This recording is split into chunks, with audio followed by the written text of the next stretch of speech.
Hi hello friends, ఇవాళ అయితే మనం ఒప్పో నుంచి కొత్తగా లాంచ్ అవుతున్న మొబైల్ వచ్చేసి ఒప్పో రెనో 13 మొబైల్ని అయితే మనం ఇవాళ ఒకసారి ఎలా ఉందో ఓవరాల్ రివ్యూ అయితే చూద్దాం. ఒకసారి మొబైల్ బాక్స్లో అయితే చూడడానికి అయితే మనకైతే ఈ విధంగా ఉన్నాయి. మనకైతే ఒప్పో ఏఐ అని చెప్పేసి రాసుంది. ఇప్పుడు వచ్చే మొబైల్ అన్ని దాదాపుగా అన్ని ఫోన్స్ ఏఐ మీద ఎక్కువ ఫోకస్ చేసి తీస్తున్నాయి కాబట్టి ఇది కూడా మనకు వచ్చేసి ఒప్పో ఏఐ ఫోన్ అని చెప్పేసి ఇంక్లూడ్ చేయడం అయితే జరిగింది. నెక్స్ట్ వచ్చేసి ఒప్పో రెనో 13 5G అని చెప్పేసి ఇంక్లూడ్ చేశారు. దీని బేస్ వేరియంట్ వచ్చేసి మనకు 8GB ర్యామ్ 128GB స్టోరేజ్తో అయితే రావడం అయితే జరుగుతుంది. ఫ్రంట్ సైడ్ అయితే డిజైన్ అయితే ఈ విధంగా ఉంది. ఇక్కడ ఒక డిజైన్ మీరు అబ్జర్వ్ చేశారంటే ఇక్కడ వచ్చేసి కొంచెం బటర్ఫ్లై రెక్కల అయితే ఒక డిజైన్ అయితే ఉందన్నమాట. దీంట్లో వైట్ కలర్ అనే ఒక వేరియంట్ ఉంటుంది. దాంట్లో వచ్చేసి మనకు బటర్ఫ్లై ఓన్లీ వన్ సైడ్ ఒక రెక్కలా ఉన్న సింబల్ అయితే ఉంటుందన్నమాట. నెక్స్ట్ రైట్ సైడ్ చూసుకున్నట్లయితే ప్లేన్ ఉంది. లెఫ్ట్ సైడ్ చూసుకున్నట్లయితే same Oppo AI phone with మన ఒప్పో రెనో 13 5G అని చెప్పేసి మెన్షన్ చేసి ఉంది. బాటంలో ఏం లేదు. టాప్లో చూసుకున్నట్లయితే దీనికి సంబంధించిన ఇన్ఫర్మేషన్ అయితే ప్రొవైడ్ చేయడం అయితే జరిగిందనమాట. ఈ బాక్స్లో అయితే మనకైతే ఎటువంటి కంటెంట్స్ అయితే స్కిప్ చేయడం లేదు. అన్ని రకాల కంటెంట్స్ అయితే యాజువల్గా ఇవ్వడం అయితే జరుగుతుంది. అదేవిధంగా చూసుకుంటే దీని బేస్ వేరియంట్ స్టార్ట్ వచ్చేసి మనకు 8GB ర్యామ్ 128GBతో అయితే స్టార్ట్ అవుతుంది అనమాట.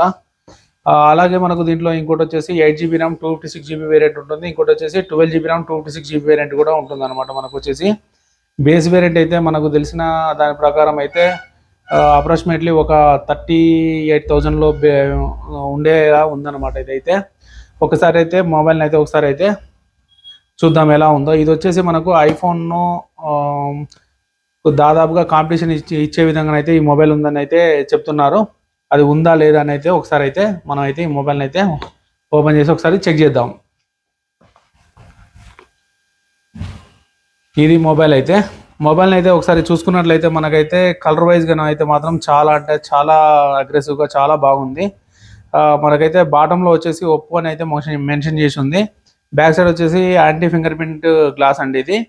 ఇక్కడ వచ్చేసి ఈ చుట్టూ లైట్లా మెరుస్తుంది. అయితే ఇదైతే లైట్ అయితే కాదనమాట. ఇది వచ్చేసి ఒక టైప్ ఆఫ్ కోటింగ్ అని చెప్పేసి చెప్తున్నారు వీళ్ళైతే. బ్యాక్ సైడ్ అయితే మనకైతే 3 కెమెరాలు ఉన్నాయండి. Main camera and wide angle camera, ఇంకోటి వచ్చేసి మైక్రో కెమెరా. ఇదైతే మనకు ఓవరాల్ లైట్ అయితే కాదండి. ఇది వచ్చేసి మనకు నార్మల్ ఫ్లాష్ లైటే, కొంచెం డిజైన్ పర్పస్లో అయితే ఇలా అయితే ప్రొవైడ్ చేయడం అయితే జరిగిందనమాట. అలాగే దీన్ని ఫ్రంట్ చూసుకున్నట్లయితే మనకైతే షట్టర్లో అయితే దీని కెమెరాని అయితే ప్రొవైడ్ చేయడం అయితే జరిగింది. ఈసారి మెయిన్ థింగ్ ఏంటంటే మనకు వచ్చేసి మెయిన్ ఇప్పుడు వచ్చేసి మనకు సెల్ఫీ కెమెరా వచ్చేసి 50 మెగాపిక్సెల్ కెమెరాని అయితే దీనిలో అయితే ప్రొవైడ్ చేయడం జరిగింది. ఎందుకంటే మనం చూసుకుంటే దీని కాంపిటీషన్ అయిన బిగ్గెస్ట్ మొబైల్ ఉంది కదా, వివోలో V40 సిరీస్ అయితే దాంట్లో కూడా మనకైతే 50 మెగాపిక్సెల్ కెమెరా అయితే ఉంది. ఫస్ట్ టైం అయితే ఒప్పో వాళ్ళు అయితే దీంట్లో అయితే మనకైతే ఫ్రంట్ సైడ్ అయితే 50 మెగాపిక్సెల్ కెమెరా అయితే తీసుకురావడం జరిగింది. ఇది ఒక ఎక్సలెంట్ థింగ్ అని చెప్పుకోవచ్చు. విత్ ఏఐ సెన్సార్తో ఉందన్నమాట. ఇది నెక్స్ట్ లెవెల్ పర్ఫార్మెన్స్ అయితే ఉంటుందని అయితే చెప్తున్నారు. ఒకసారి దీని 360 డిగ్రీస్ అయితే వ్యూ అయితే చూద్దామండి. ఒకసారి మనం టాప్లో చూసినట్లయితే మనకైతే సెకండరీ స్పీకర్ అయితే ఉందన్నమాట. అలాగే మనకు వచ్చేసి IR blast and secondary noise cancellation mic అయితే ప్రొవైడ్ చేశారు దీనిపైన. నెక్స్ట్ మనం రైట్ సైడ్లో చూసుకున్నట్లయితే volume up and down rockers and switch on button అయితే ప్రొవైడ్ చేశారు. అలాగే మనం బాటంలో చూసుకున్నట్లయితే మనకు వచ్చేసి స్పీకర్ గిల్, అలాగే టైప్ సి పోర్ట్, అలాగే మనకు వచ్చేసి మెయిన్ మైక్ అనమాట ఇది. దాంతోపాటుగా మనకైతే సిమ్ ట్రైన్ అయితే ప్రొవైడ్ చేయడం అయితే జరిగింది. అదేవిధంగా మనం లెఫ్ట్ సైడ్లో చూసుకున్నట్లయితే మనకు వచ్చేసి ప్లెయిన్గా ఉందన్నమాట. ఒకసారి దీని సిమ్ ట్రైన్ అయితే ఓపెన్ చేసి చూద్దాం. మనకు ఏ విధంగానైతే దీంట్లో మనకు సిమ్ కార్డ్ సెటప్ అనేది ప్రొవైడ్ చేస్తారో ఒకసారి అయితే చూద్దాం. ఒక్కసారి దీని సిమ్ ట్రైన్ ఓపెన్ చేసి చూసినట్లయితే మనకైతే దీంట్లో ఇది వచ్చేసి హైబ్రిడ్ సిమ్ స్లాట్ అని చెప్పుకోవచ్చు. మనమైతే 2 సిమ్ కార్డ్స్ అయితే పెట్టుకోవచ్చు, కానీ మెమరీ కార్డ్ అయితే ఆప్షన్ లేదు. ఓన్లీ 2 సిమ్ కార్డ్స్ మాత్రమే ఆప్షన్ అయితే ఉంది. దీనికి ఇక్కడ చూసారా, ఇక్కడ వచ్చేసి ఒక రబ్బర్ స్ట్రాప్ అనేది ఉందన్నమాట. అంటే దీనిలోకి వాటర్ వెళ్ళడానికి ఛాన్స్ లేకుండా ఉంది. అంటే ఇది ఐపీ రేటింగ్తో వస్తుందని చెప్పేసి మనం అనుకోవచ్చు. ఇలా రబ్బర్ స్ట్రాప్ ఉన్న వాటికైతే మనం ఈజీగా మనం అయితే గెట్ చేయవచ్చు అనమాట. నెక్స్ట్ వచ్చేసి దీని 360 డిగ్రీస్ వ్యూ చూసుకున్నప్పుడు నాకు అర్థమైంది ఏంటంటే దీని ఫ్రేమ్ వచ్చేసి అల్యూమినియం ఫ్రేమ్తో అయితే డిజైన్ చేయడం జరిగింది. విత్ మ్యాట్ ఫినిష్తో ఉంది. ఇది వచ్చేసి మనకు ఫింగర్ ప్రింట్స్ కూడా అట్రాక్ట్ చేయట్లేదు. ఐఫోన్లో యూజ్ చేసిన ఫ్రేమ్ అయితే దీంట్లో యూజ్ చేయడం జరిగింది. సేమ్ టు సేమ్ దానిలాగే స్లీక్గా చాలా అంటే చాలా నీట్గా ఉందన్నమాట. ఒకసారి చూడండి. సైడ్ నుంచి చూసుకున్నట్లయితే మీకైతే ఖచ్చితంగా ఐఫోన్ ఫీలింగ్ అయితే ఖచ్చితంగా వస్తుంది. ఐఫోన్ 16 ఫీలింగ్ అయితే నాకైతే దీన్ని హోల్డ్ చేసినప్పుడు అయితే నాకైతే సేమ్ ఫీలింగ్ అయితే ఉందన్నమాట. ఒకసారి మీకు ఏమనిపించిందో ఒకసారి కామెంట్ సెక్షన్లో అయితే కామెంట్ చేయండి. అలాగే దీనికి వచ్చేసి మనకైతే 360 డిగ్రీస్ యాంటీనాస్ అయితే ప్రొవైడ్ చేయడం అయితే జరిగింది. దీని యాంటీనా చూసుకున్నట్లయితే ఒకసారి చూడండి, చాలా అంటే చాలా ఇచ్చారు మనకు. 1 2 3 4 5 6 7 యాంటీనాస్ అయితే ప్రొవైడ్ చేయడం జరిగింది. మనకైతే సిగ్నల్ పరంగా కానీ వైఫై పరంగా కానీ ఎటువంటి పరంగా అయితే మనకైతే ఎక్కడ అంటే ల్యాగ్ అనేది ఉండదు. చాలా అంటే చాలా బాగా ఇంప్రూవ్మెంట్ అయితే ఉంటుందన్నమాట. మనము గేమ్స్ ఆడుతున్నా కానీ ఏ చేసినా కానీ మనం అయితే ఎటు నుంచి హోల్డ్ చేసినా కానీ మనకైతే సిగ్నల్ రిసెప్షన్ అనేది చాలా అంటే చాలా బాగుంటుంది. అలాగే కాల్ క్వాలిటీ కూడా, సిగ్నల్ రిసెప్షన్ బాగుంటే కాల్ క్వాలిటీ కూడా బాగుంటుందని చెప్పుకోవచ్చు. సరే, ఒకసారి అయితే మనం అయితే మొబైల్ని అయితే స్విచ్ ఆన్ చేద్దాం. స్విచ్ ఆన్ చేసి ఒకసారి అయితే చూద్దాం దీంట్లో ఏ విధంగా ఉన్నాయో ఫీచర్స్. అదే విధంగా ఒకసారి దీని డిస్ప్లే ఎలా ఉందో ఒకసారి అయితే చూద్దాం. ముందుగా స్విచ్ ఆన్ చేయగానే మనకైతే ఒప్పో అని పడింది. కింద వచ్చేసి పవర్డ్ బై ఆండ్రాయిడ్ అని అయితే పడింది. ఇది వచ్చేసి మనకు కస్టమ్ యూతో రన్ అవుతుందా మొబైల్ అని మీకు అర్థమవుతుంది కదా. ఇది వచ్చేసి ఫన్ టచ్ ఓఎస్తో రన్ అవుతుంది. మీకు ఖచ్చితంగా ఒక విషయం చెప్పాలంటే OnePlus ఒప్పో 2 ఈక్వల్ అయిపోయాయి కాబట్టి మీరు OnePlus తీసుకున్న ఒప్పో తీసుకున్న 100% ఓకే. OnePlusకు గ్రీన్ లైన్ ఇష్యూ ఉంది కాబట్టి ఒప్పో అయితే 100% సజెస్ట్ చేయదగ్గ మొబైల్ అని చెప్పుకోవచ్చు. కాకపోతే మనకు OnePlusలో వచ్చేసి ఓఎస్ అనేది కొంచెం ఆప్టమైజింగ్ చాలా బాగా చేస్తారు. అందుకని చెప్పేసి దాని ఆప్టమైజింగ్ కోసం అని చెప్పేసి అందరూ OnePlusని అయితే చేస్తారు. కానీ ఈ మధ్య గ్రీన్ లైన్ ఇష్యూ వల్ల దాన్ని అయితే ఎవరు పర్చేజ్ చేయట్లేదు. ఖచ్చితంగా మీకు దాని మీద ఇష్టం ఉండి దాన్ని కొనలేకుండా భయపడుతున్నారంటే ఖచ్చితంగా నేనైతే ఇదైతే సజెస్ట్ చేస్తాను. ఎందుకంటే ఇప్పుడు మీకు రిలీజ్ అవుతున్న OnePlus 13R అయితే సేమ్ టు సేమ్ సిమిలర్గా దీనిలానే ఉంటాయి. ఒక అలర్ట్ స్టేటర్ మాత్రం మిస్ అవుతుంది. ఒకసారి చెక్ చేసుకోండి. ఇక్కడ వచ్చేసి రింగ్ టైప్ వస్తుంది అంతే. నెక్స్ట్ వచ్చేసి దీన్ని చూసుకున్నట్లయితే మనం ఒకసారి దీన్ని చూసుకున్నట్లయితే మనకు డిస్ప్లే అయితే సిమెట్రిక్ బెజల్ డిస్ప్లేతో అయితే రావడం అయితే జరిగిందనమాట. ఎక్కడ కానీ మనకైతే చిన్న ఏది మనకైతే సేమ్ టు సేమ్ అయితే ఉంది. ఎక్కువ డిస్టర్బెన్స్గా వచ్చే విధంగా మాత్రం ఎక్కువ బెజిల్ వదిలిపెట్టిన అయితే పాత ఫోన్ అలాగైతే అసలే లేదనమాట. ఇది ఒకటైతే మాత్రం నాకైతే డిస్ప్లే అయితే ఫస్ట్ ఇంప్రెషన్ చాలా అంటే బాగుంది. క్లారిటీ కూడా చాలా బాగుంది. దీని బ్రైట్నెస్ నీడ్స్ కూడా చాలా అంటే చాలా బాగున్నాయని చెప్పుకోవచ్చు. ఒకసారి ఇది ఏ ఆపరేటింగ్ సిస్టమ్ మీద రన్ అవుతుందో ఒకసారి అయితే చెక్ చేద్దాం. అబౌట్ ఫోన్ ఇది వచ్చేసి ఒప్పో 13 5G అండి. కలర్ వైజ్ 15 మీద రన్ అవుతుంది. ఇది వచ్చేసి 128 GB వేరియంట్. మనకు వచ్చేసి ప్రాసెసర్ వచ్చేసి దీంట్లో మీడియాటెక్ డైమెన్సిటీ 8350 మీద రన్ అవుతుంది. దీంట్లో బిగ్ ఇంప్రూవ్మెంట్ ఏంటంటే మనకు వచ్చేసి బ్యాటరీ వచ్చేసి 5600 mAh బ్యాటరీని అయితే ప్రొవైడ్ చేయడం జరుగుతుంది. వీళ్ళు బ్యాటరీలో కొత్త టెక్నాలజీ అయితే యూజ్ చేసినట్లుగా ఇంట్రొడ్యూస్ చెప్తున్నారు. దీనికోసం అయితే రిలీజ్ అయిన తర్వాత మొత్తం పూర్తి డీటెయిల్స్ కోసం అయితే మనం అయితే చెక్ చేయాలన్నమాట. అలాగే మనం కెమెరా చూసుకున్నట్లయితే బ్యాక్ సైడ్ అయితే మనకు 3 కెమెరాలు ఉన్నాయని చెప్పాను కదా, 1 2 3. మనకు వచ్చేసి ఫస్ట్ కెమెరా వచ్చేసి 50 MP మెయిన్ కెమెరా వచ్చేసి, సెకండ్ వచ్చేసి 8 MP, థర్డ్ వచ్చేసి 2 MP. Front camera selfie camera వచ్చేసి మనకు 50 MP అయితే ప్రొవైడ్ చేయడం అయితే జరిగింది. నేను ఇందాక చెప్పాను కదా 50 MP అయితే అప్గ్రేడ్ అయిందని. ఇది చాలా గుడ్ థింగ్ అని చెప్పుకోవచ్చు. అదేవిధంగా మనం చూసుకున్నట్లయితే డిస్ప్లే సైజ్ వచ్చేసి 16.74 inches అయితే సెంటీమీటర్స్ అయితే మనకైతే డిస్ప్లేని అయితే ప్రొవైడ్ చేయడం జరిగింది. ఇది ఒక గుడ్ థింగ్ అని చెప్పుకోవచ్చు. అదేవిధంగా మనం వచ్చేసి దీంట్లో వర్చువల్ ర్యామ్ అయితే చేసుకోవచ్చు. ఇది 8 GB ర్యామ్ ప్లస్ 8 GB ర్యామ్కి అయితే మనం అయితే ఇంప్రూవ్ అవుతుంది అన్నమాట. ఇది ఒక గుడ్ థింగ్ అని చెప్పుకోవచ్చు. నెక్స్ట్ చూసుకున్నట్లయితే దీంట్లో అయితే అన్ని లేటెస్ట్గానే ఉన్నాయి ఫీచర్స్ అయితే. మనకైతే ఎక్కడైతే ఎటువంటి అయితే చూడలేదు. ఎక్కువగా మనకైతే ఫోకస్ చేసేది మనకైతే కెమెరా మీద అయితే ఫోకస్ చేస్తారనమాట. ఒకసారి కెమెరాను కూడా చెక్ చేద్దాం. అలాగే ఇది వచ్చేసి అవుట్ ఆఫ్ ది బాక్స్ మనకైతే సాఫ్ట్వేర్ అప్డేట్ అయితే 15 మీద వస్తుందన్నమాట. ఇది ఒక కూల్ థింగ్ అని చెప్పుకోవచ్చు. మనకైతే 15తో వస్తుంది. నెక్స్ట్ కెమెరా చూసుకున్నట్లయితే మనకైతే కెమెరాలో వీళ్ళైతే కొన్ని కొత్త ఫీచర్స్ అయితే మనకైతే ఇంట్రడ్యూస్ చేయడం అయితే జరిగిందనమాట. ఒకటి వచ్చేసి ఐఫోన్ మాదిరిగానే మనకైతే లైవ్ క్యాప్చర్ ఫోటో అయితే ఒకటి ఇంట్రడ్యూస్ చేయడం జరిగింది. అదేవిధంగా మనం చూసుకున్నట్లయితే దీంట్లో ఫర్ ఎగ్జాంపుల్ ఒక ఫోటో ఉంది. ఒక్క సెకండ్. దీంట్లో అయితే ఒక ఫోటో ఉంది చూసారా. ఈ ఫోటోని చూసుకున్నట్లయితే మనం ఎడిట్లోకి వెళ్ళాలండి. ఇక్కడ ఎడిట్లోకి వెళ్ళిన తర్వాత మనకైతే ఇక్కడ చూసారా ఏఐ ఎడిటర్ అనే ఆప్షన్ ఉంటుంది. అలాగే మనకు లైవ్ ఫోటో, క్రాప్ ఇవన్నీ అయితే మనం అయితే అడ్జస్ట్ చేసుకొని మనకు నచ్చిన విధంగా అయితే మనం అయితే చూసుకోవచ్చు. ఏ ఎడిటర్లోకి వెళ్ళిన తర్వాత మనకైతే మెయిన్ ఫీచర్స్ అయితే మనకైతే వస్తాయన్నమాట. ఒకటి వచ్చేసి నెంబర్ 1గా వచ్చేసి 4K UHD. అంటే ఇది ఏ విధంగా యూజ్ అవుతుందంటే మనకి ఎవరైనా వాట్సాప్లో పిక్ పంపించారు, అది నార్మల్ క్లారిటీతో ఉంది, కానీ మనం ఫోటోషాప్లో ఇచ్చి ప్రింట్ తీయించాలి. అలాంటప్పుడు ఏం చేయాలంటే మనం దీంట్లో ఏ ఎడిటర్లోకి వెళ్ళి ఇక్కడ 4K UHD ఉంది కదా, దీని మీద క్లిక్ చేసినట్లయితే అది ఆటోమేటిక్గా ఫోటోను 4K క్లారిటీలోకి ఇంక్రీజ్ చేస్తుంది అనమాట. ఎన్హాన్స్ చేసి మనకు 4K క్లారిటీలో మనకైతే ఫోటోని అయితే ప్రొవైడ్ చేస్తుంది. మనం అట్లా ఫ్లెక్సీ ప్రింటింగ్ కానీ ఫోటో ప్రింటింగ్ కానీ ఇచ్చినప్పుడు అయితే ఫోటో అయితే మనకి ఎటువంటి డిస్టర్బెన్స్ లేకుండా చాలా బాగుంటుంది. అదేవిధంగా ఏఐ ఎరేజర్ అయితే మనం ఇదివరకు ప్రీవియస్ మొబైల్లో చూసుకున్నట్లయితే మనకు అన్ని మొబైల్లో అయితే ఏఐ ఎరేజర్ అనే ఆప్షన్ అయితే ఉంది. అంటే మనం ఫోటో దిగినప్పుడు మన వెనకాల ఇంకెవరైనా అన్నోన్ పర్సన్ పడినట్లయితే ఏఐ ఎరేజర్ ఉపయోగించి మనం అయితే దాన్ని అయితే ఎరేజ్ చేయొచ్చు అని చెప్పేసి ఇదివరకు అయితే మనం చూసాం కదా, సేమ్ టు సేమ్ అదే విధంగా అన్నట్టు. ఫర్ ఎగ్జాంపుల్ ఇప్పుడు చెప్పాలంటే ఇక్కడ వచ్చేసి ఈ సారే ముందర ఒక ఫోన్ ఉంది కదా, వీటిని ఇలా రౌండ్ అప్ చేసామనుకోండి, ఆటోమేటిక్గా ఆ ఫోన్స్ అనేవి ఎరేజ్ చేసి బ్యాక్గ్రౌండ్లో ఏ విధంగా అయితే కలర్ ఉందో ఆ విధంగా అయితే ప్రొవైడ్ చేస్తుంది. చూసారు కదా అక్కడ ఫోన్స్ ఉన్నాయా లేవా అన్నట్టుగా వెళ్ళిపోయింది. చూసారు కదా ఫ్రెండ్స్, ఈ విధంగా ఏ ఎరేజర్ అనేది మనకైతే యూజ్ అవుతుంది అనమాట.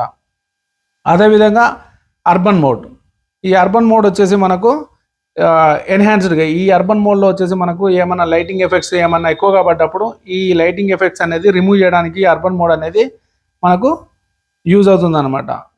అదేవిధంగా వచ్చేసి రిమూవ్ రిఫ్లెక్టర్, ఈ రిఫ్లెక్టర్స్ వచ్చేసి మనకు లైట్స్ ఇట్లా ఏమన్నా ఫోటో తీసినప్పుడు ఇప్పుడు ఇక్కడ ఇలా ఉంది కదా, ఫర్ ఎగ్జాంపుల్ దీని మీద ఏమన్నా రిఫ్లెక్టింగ్ లైట్ లోపడుతున్నాయి కదా, ఆ లైట్ లోపడకుండా ఈ రిఫ్లెక్టర్ ఉపయోగించి వాటిని అయితే మనం అయితే రిమూవ్ చేయొచ్చు అనమాట. ఈ విధంగా మనకైతే ఏఐ ఎడిటర్ ద్వారా మనం అయితే ఫొటోస్ని అయితే ఎన్హాన్స్ అయితే చేసుకోవచ్చు. ఇది మెయిన్గా కెమెరాకి వచ్చేసి మనకు యూజ్ చేసుకునే ఫీచర్స్ అనమాట. అదేవిధంగా దీంట్లో అయితే ఇంక మనకు ఫర్ ఎగ్జాంపుల్ చెప్పాలంటే మనకు సామ్సంగ్లో ప్రీవియస్గా కొన్ని మోడల్స్లో ఉన్నట్టుగానే మనకైతే దీంట్లో ఏఐ మీద చాలా అయితే ఫీచర్స్ అయితే ప్రొవైడ్ చేయడం జరిగింది. ఇప్పుడు ఫర్ ఎగ్జాంపుల్ మనం ఇప్పుడు ప్లెయిన్గా ఉంది కదా, ఇక్కడ నోటిఫికేషన్ బార్ ఉంది కదా, దీని నుంచి ఇలా సైడ్కి జరిపామంటే ఇక్కడ వచ్చేసి ఇక్కడ మనకైతే ఏఐకి సంబంధించిన ఎటువంటి టూల్స్ అయితే కనిపించావు అనమాట. ఫర్ ఎగ్జాంపుల్ నేను మెసేజ్లోకి వెళ్ళాను, మెసేజ్లోకి వెళ్ళిన తర్వాత ఈ మెసేజ్కి వచ్చేసి నేను రిప్లై పెట్టాలి. ఫర్ ఎగ్జాంపుల్ దీంట్లో ఒక మెసేజ్ అయితే తీసుకుందాం, దీనికి నేను రిప్లై పెట్టాలి. దీనికి ఏ విధంగా రిప్లై పెట్టాలి, ఇక్కడికి వచ్చేసి మనం ఇక్కడ చూసుకున్నట్లయితే ఇక్కడ చూసారా ఏఐ రిప్లై అని వచ్చేసింది ఆటోమేటిక్గా. అంటే దీనికి ఏం రిప్లై పెట్టాలనో ఇదే చూస్ చేసుకుంటాను అనమాట. దీని మీద క్లిక్ చేసినట్లయితే అదొకసారి ఆ మెసేజ్ అనేది రీడ్ చేసుకొని మనకు డిఫాల్ట్ అంటే మనం ఏ విధంగా పెట్టాలి, డిఫాల్ట్గా పెట్టాలా, ఫార్మల్గా పెట్టాలా, మనం ఏ విధంగా పెట్టాలని చెప్పేసి దానికి సంబంధించిన మనకైతే కొన్ని ఆప్షన్స్ అయితే చూపిస్తుంది అనమాట. దాన్ని బట్టి ఫార్మల్గా పెట్టాలి, ఫార్మల్గా సెలెక్ట్ చేసుకొని మనం చూసుకుంటే మనకు దానికి సంబంధించిన ఆ మెసేజ్ ఏదవుతుందో అది రెడీ చేసుకొని దానికి సంబంధించిన ఫార్మాట్లో మనకైతే ఇక్కడైతే ఒక సబ్జెక్ట్ని అయితే ఇవ్వడం జరుగుతుంది. దీన్ని దాంట్లో పేజ్ చేసుకొని మనం సెండ్ చేసుకోవచ్చు. ఇది ఒక బెస్ట్ థింగ్ అని చెప్పుకోవచ్చు. అలాగే మనకు లాంగ్వేజ్ ట్రాన్స్లేషన్ కూడా ఉంది దీంట్లో. అంటే ఇప్పుడు సామ్సంగ్ S24 అల్ట్రాలో మనకైతే 1,24,000 1,30,000 పెట్టి కొనలేని వాళ్ళు ఎవరైతే ఉంటారో దీంట్లో అయితే వాళ్ళైతే లాంగ్వేజ్ ట్రాన్స్లేషన్ అయితే దీంట్లో యూజ్ చేసుకోవచ్చు అని చెప్పవచ్చు.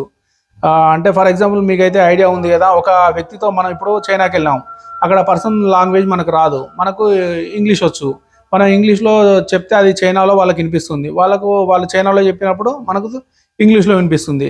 ఆ విధంగా అనేది వాయిస్ ట్రాన్స్లేషన్ అనేది మనకైతే వినిపిస్తుంది అనమాట. ఇక్కడ చూసారు కదా, hi hello how are you friend, ఇది చూసారా చైనాలో కన్వర్ట్ చేసినాం. ఇక్కడ చూసారా ఆ విధంగా వాళ్ళు చూపించినట్లయితే వాళ్ళు చెప్పిన లాంగ్వేజ్ మనకి ఇక్కడ అర్థమైపోతుంది. ఆ విధంగా ఏ ట్రాన్స్లేషన్ కూడా మనకైతే దీంట్లో అయితే ప్రొవైడ్ చేయడం జరిగింది.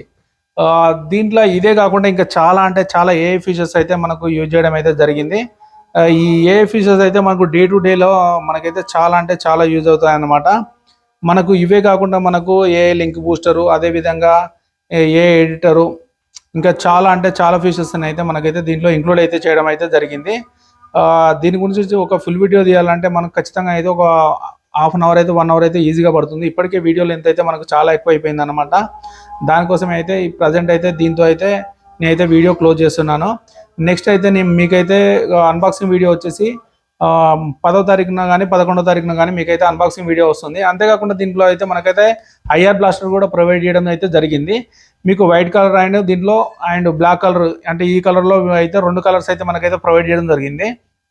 మీకు ఏ కలర్లో అన్బాక్సింగ్ కావాలో కింద అయితే కామెంట్ చేయండి. కామెంట్ సెక్షన్లో నుంచి నేనైతే కామెంట్ తీసుకొని దీన్ని అయితే అన్బాక్సింగ్ చేస్తాను. అదే విధంగా కాకుండా దీంట్లో అయితే మెయిన్ అయితే ఒక సర్ప్రైజింగ్ పాయింట్ అయితే ఉందన్నమాట. IP69 water and dust resistant future అయితే మనకైతే దీంట్లో ఇవ్వడం అయితే జరిగిందనమాట. దీనివల్ల వచ్చేసి మనము ఈ ఫోన్ వాటర్లో వేసినా కానీ మనకైతే ఎటువంటి డిస్టర్బెన్స్ లేకుండా మనకు మళ్ళీ యూజ్ అయితే చేసుకోవచ్చు అనమాట. ఇది వచ్చేసి చూసారు కదా, ఇక్కడ వచ్చేసి IP69 water and dust resistant అయితే మనకైతే దీనిలో ప్రొవైడ్ చేయడం అయితే జరిగిందనమాట. మనం మళ్ళీ అంతేకాకుండా మనం కెమెరాలో ఇంకొక మెయిన్ ఫీచర్ ఉంది, అదొకటి చూపించడం మీకు మర్చిపోయాను. కెమెరాలోకి వచ్చేసి మనం మోర్లోకి వెళ్తే ఇక్కడ అండర్ వాటర్లో మనం ఫొటోస్ కానీ వీడియోస్ కానీ తీసుకోవడానికి అయితే మనకైతే చాలా బాగా యూజ్ అవుతుంది అన్నమాట. ఈ ఆప్షన్ క్లిక్ చేసినప్పుడు మనకు అండర్ వాటర్లో ఫోటోలు తీసుకునేటప్పుడు ఈ పైది ప్రెస్ చేసినప్పుడు మాత్రం వాల్యూ అప్ ప్రెస్ చేసినప్పుడు ఫోటో వస్తుంది, డౌన్ ప్రెస్ చేసినప్పుడు వీడియో రికార్డ్ అవుతుంది. కానీ దీంట్లో నుంచి మనం బయటికి రావాలంటే మాత్రం మనం స్విచ్ ఆన్ బటన్ అయితే ప్రెస్ చేయాల్సి ఉంటుంది. ఇలా లాంగ్ ప్రెస్ చేస్తే మనకు వాటర్ కెమెరా మోడ్ నుంచి బయటకు వస్తుంది. బయటకు వచ్చినప్పుడు ఈ వాటర్ అనేది ఆటోమేటిక్గా ఎజిట్ చేసి బయటకు వస్తుంది అనమాట. ఇది ఒక కూల్ థింగ్ అని చెప్పుకోవచ్చు. ఈ ఫీచర్ అయితే మాత్రం ఇంతవరకు ఏ ఫోన్లో లేదు, ఫస్ట్ టైం ఎవరు దీంట్లోనైతే ఉండడం అయితే జరిగిందనమాట. దీన్ని అయితే ఒకసారి అయితే వాటర్ డ్రాప్ టెస్ట్ అయితే చేసి చూద్దాం, ఇది సర్వే అవుతుందో లేదా అని అయితే చూద్దాం. దీనికోసం ఫస్ట్గా అయితే నేనైతే ఒక వాటర్ బౌల్ అయితే తీసుకున్నాను అనమాట. తీసుకొని దీన్ని అయితే దీన్ని అయితే వాటర్ టెస్ట్ చేసేదానికైతే నేను రెడీ అయిపోయాను ఫ్రెండ్స్. ఇది సర్వే అవుతుందో లేదో అయితే మీరైతే ఒకసారి చెక్ చేయండి. ముందుగా మన దగ్గర ఉన్న మొబైల్ వచ్చేసి ఒప్పో రెనో 13 మొబైల్ అండి. దీన్ని అయితే ఇది వచ్చేసి IP69 వాటర్ అండ్ డస్ట్ రెసిస్టెంట్తో వస్తుంది. దీన్ని అయితే మనం అయితే వాటర్ టెస్ట్ అయితే చేద్దాం. ఒకసారి చూడండి ఫ్రెండ్స్, ఇదైతే రన్నింగ్ మొబైల్, ఎటువంటి ఫ్రాడ్ అయితే కాదనమాట. చూసారు కదా, ఇది రన్నింగ్ నడిచే మొబైల్. దీన్ని అయితే ఒకసారి నేనైతే వాటర్లో వేస్తున్నాను చూడండి. చూసారా, దీన్ని అయితే నేనైతే కంప్లీట్గా వాటర్లో అయితే ప్రొవైడ్ చేయడం అయితే జరిగిందనమాట. ఇది వాటర్లో ప్రొవైడ్ చేసినా కానీ 1.25 మీటర్స్ వరకు మనకైతే సర్వే అవుతుంది. అలాగే మనం వాటర్లో ఫొటోస్ అండ్ వీడియోస్ కూడా మనం అయితే తీసుకోవచ్చు. ఏ ఫోన్కి కానీ మనకు అయితే వాటర్లో ఫొటోస్ అండ్ వీడియోస్ అయితే తీసుకోవడానికి అయితే ఛాన్స్ లేదు. ఫస్ట్ టైం అయితే దీంట్లో మాత్రం మనం వాటర్లో ఫొటోస్ అండ్ వీడియోస్ అయితే క్యాప్చర్ చేసుకోవడానికి అయితే ది బెస్ట్ మొబైల్ అయితే ఒప్పో రెనో 13 మొబైల్ అని చెప్పుకోవచ్చు. ఈ మొబైల్లో ఉన్న బెస్ట్ ఫీచర్స్ అయితే ఇంకా చాలా ఉన్నాయి. చూసారు కదా ఫ్రెండ్స్, దీనికైతే ఎటువంటి ప్రాబ్లం అయితే లేదనమాట. ఛార్జింగ్ పోర్ట్లోకి వాటర్ పోస్తున్నాం చూడండి, ఎట్టి పరిస్థితుల్లో పోవు. దీన్ని వాటర్లో వేసిన తర్వాత మనమైతే ఈజీగా ఒక 1 అవర్ కానీ హాఫ్ అన్ అవర్ కానీ హీట్లో ఉంచాలి. అంటే దీంట్లో ఉన్న వాటర్ అయితే వెళ్ళిపోయిన తర్వాత, అంటే కొంచెం డ్రై అయిన తర్వాత అయితే ఛార్జింగ్ పెట్టుకోవాలి. మనం అయితే ముందుగా అయితే ఛార్జింగ్ పెట్టినట్లయితే మాత్రం ప్రాబ్లం అవుతుంది. ఎందుకంటే మనకైతే ఇదైతే వాటర్ రెసిస్టెంట్, కానీ మనకు ఛార్జింగ్ పెట్టినప్పుడు మాత్రం కనెక్టర్లో వాటర్ ఉంటే మాత్రం ఖచ్చితంగా అయితే ప్రాబ్లం అయితే ఫేస్ అవుతుంది అన్నమాట. ఛార్జింగ్ కనెక్టర్లో ఎటువంటి వాటర్ లేకుండా చూసుకొని ఛార్జింగ్ అయితే కనెక్ట్ చేసుకోవాలి. ఎప్పుడు కానీ మనం ఇలాంటి యూజ్ చేసినప్పుడు ఎక్కువ లాంగ్ టైం యూజ్ చేయాలంటే మాత్రం కంపల్సరీ బ్యాటరీ ఫుల్ పెట్టుకొని అండర్ వాటర్లో యూజ్ చేయడం బెటర్. బ్యాటరీ తక్కువ ఉన్నప్పుడు యూజ్ చేస్తే మనం ఎప్పుడు ఛార్జింగ్ పెట్టాలని ఒక థింగ్ అయితే ఉంటుందన్నమాట. అలాంటిది లేకుండా ఇలా యూజ్ చేస్తే మనకు చాలా బెటర్ అనమాట. ఇది మనకు ఇంట్లో ఏసీ కానీ టీవీ కానీ మిగతా ఏదైనా కానీ రిమోట్ ఆపరేటింగ్ ఐటమ్స్ ఏది ఉన్నా కానీ దీంట్లో ఐఆర్ బ్లాస్టర్ ఉండడం వల్ల ఇదైతే మనకు ఈ ఫోన్తోనే మనం అయితే వాటిని అయితే కంట్రోల్ అనేది చేసుకోవచ్చు అనమాట. ఇది ఒక కూల్ ఫీచర్ అనేది చెప్పుకోవచ్చు. మన వీడియో మీకు నచ్చినట్లయితే మరిన్ని వీడియోల కోసం ఫాలో అవుతూ ఉండండి, సబ్స్క్రైబ్ చేయండి. Thank you for watching. Bye bye.